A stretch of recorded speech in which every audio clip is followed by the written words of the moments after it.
Hey everybody, I'm here in 100-degree weather in the Arizona desert. I put a video out about 2 months ago called Saying Goodbye, Starting Over at 60, Living in a Truck Camper. And in that video, I talked about my freeze response and how ashamed I am about it and how I've never talked about it. So many people commented on that and commented that they have the same response and they didn't realize other people had it. And it is very shameful because people look at you like you're lazy. And you're not lazy, you're just stressed. And it's one of the stress responses: fight, flight, freeze, and fawn. When I was younger, my way of coping was freezing. I still get in that freeze mode sometimes. I wanted to discuss 5 things that I do to get myself out of a freeze response. I don't have to do all 5 things every time I freeze. It depends on the severity of it. I have ways to cope with freezing. So I'm going to go over them and hopefully it helps you guys. I'm going to take the dogs for a walk. We're right next to the Colorado River. And thankfully, it just got cloudy. My car is saying 94, not 104. So the temperature is going down. It's so hot in that water. It looks so inviting. I just wanted to put my feet in it, but it doesn't look like there's any way to get down from here.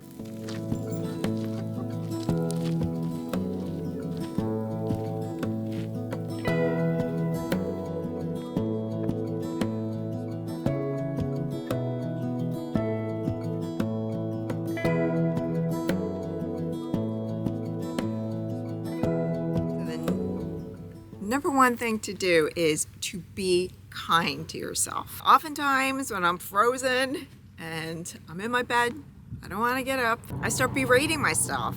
I start feeling a lot of shame and it makes me feel worse. But it's just a big negative spiral. So just stop, take a breath, and talk kindly to yourself. You are not lazy because you're in a frozen state. This is something that a lot of people go through, and we developed it for a reason. There was a time way back in our childhood where freezing was an act of survival. And you think of animals in the wild, when they freeze, it's because they're trying to survive. There's something that's gonna hurt them. And it's just self-preservation. I grew up in a household that was very volatile. There's a lot of screaming, yelling, blaming, cursing, and my parents had a lot of childhood trauma that they never dealt with. And even though they were very loving at times, and I know they loved me, this was their way of dealing with negative emotions that would come up. They would throw them on other people. And my way of surviving was to hide, to become very, very small and freeze, basically. And that's the way I got through. I'm 60 years old now, and I still occasionally freeze. I was frozen last week. I wasn't working on my video, and I kind of got stuck and down on myself. So this behavior helped you at one time, and now it is not. So be kind to yourself. Talk kindly to yourself. By talking kindly to yourself, you're not putting fuel on the fire. Just stop, breathe. You're a human being. A lot of people freeze. A lot of people have this response.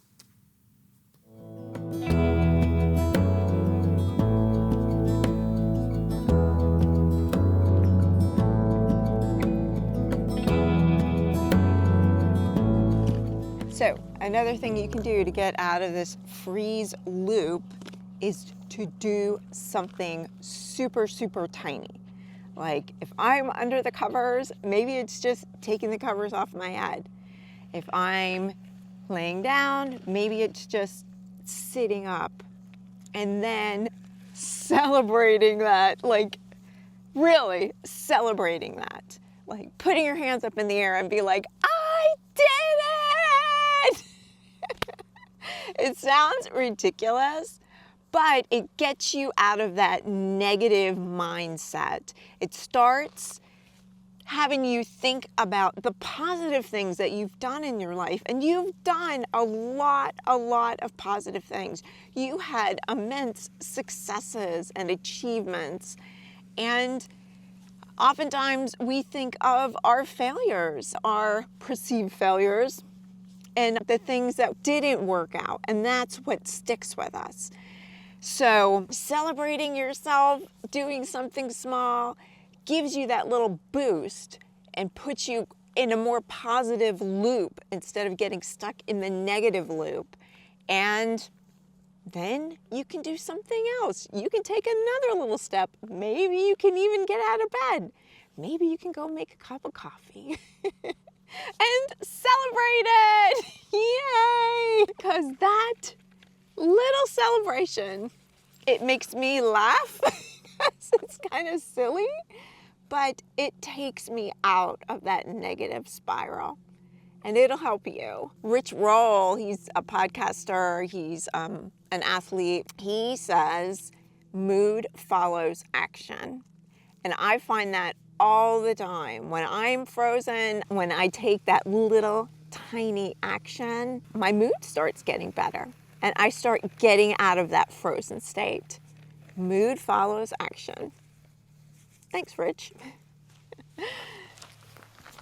By taking a small, tiny action, it stops you from getting in that loop of a negative bias, where you start focusing on the negative, your perceived negative traits, your perceived failures, and you start focusing on things that are positive in your life, because you have so many things that are positive in your life. It makes my freeze episodes shorter, and it can stop me from going into a depression. Number 3 is to feel my anxiety, because if I'm in a freeze state, I have a lot going on right here. This is where I store my anxiety. It's usually right here and a little bit in my stomach. So I'll feel my anxiety, picture my anxiety, and then I'll go back in my mind and comfort my little child. That little child that was hiding because there was a big argument or somebody was throwing things or blaming people. That little child in my room under the covers, just scared and just doesn't want to be yelled at, doesn't want to be stonewalled. But I'll go back there and hug that little child and tell that little child that it's okay. You're still a good person. You're still lovable. You're still worthy. And that is all of us. You're always lovable and worthy. Nobody told me that back then. Nobody gave me that hug. Nobody gave me comfort. But you can go back and give it to yourself. And that seems to soothe the anxiety and stop the spiral. Number 4, I remind myself of a quote that I love by Ann Dillard. And it says, "How we spend our days is, of course, how we spend our lives." And I don't want to spend my life in a freeze zone. There's so many things I want to do.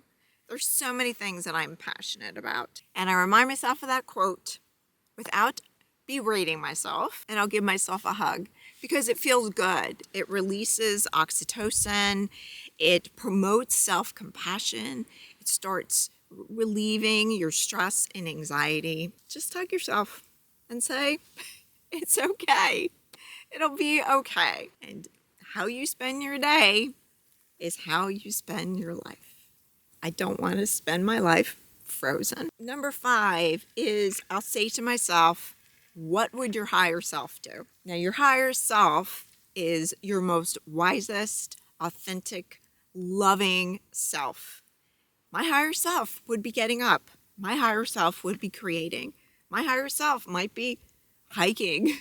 My higher self might be spending time with a loved one, not freezing and Distracting.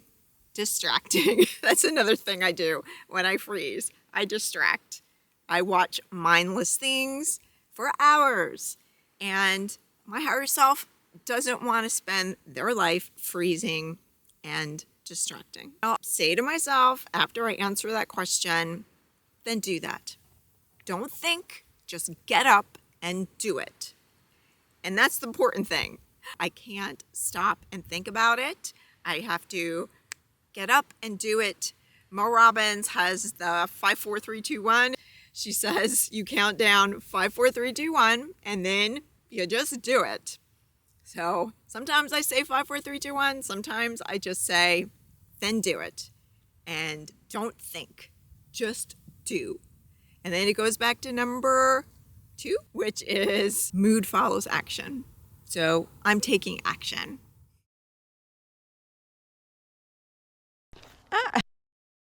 One thing you have to remember is you don't have to be perfect at all. I'm not perfect. No one is perfect. Everybody is just practicing at life.